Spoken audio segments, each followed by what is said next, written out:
В это воскресенье республика впервые отметит День отцов. Указ о новом празднике, призванном обратить внимание на роль пап в семейном воспитании, 17 октября подписал глава Коми. Этот повод одной из первых подхватила недавно созданная организация «Совет отцов». Сегодня вместе с Министерством труда они проводят первый тематический форум.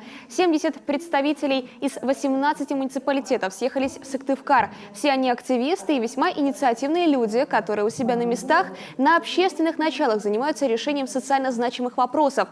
На форум приехал также председатель Союза отцов России Алексей Чагадаев и председатель Совета отцов Татарстана Адель Загретдинов, который параллельно является еще и президентом благотворительного фонда помощи детям с ограниченными возможностями. Он предложил коллегам из Коми перенять опыт работы отцов Татарстана именно в этом направлении. Помогает детям с ограниченными возможностями здоровья, семьям помогает, отцам помогает, проводим психологические тренинги. Да. С 2016 года мы вошли в реестр поставщиков социальных услуг. Что это означает? Это мы за счет государства реабилитируем детишек, у нас свои центры. О новом празднике и перспективах движения ПАП мой коллега Константин Куратов, сам отец 3 детей, расскажет в программе «Детали недели».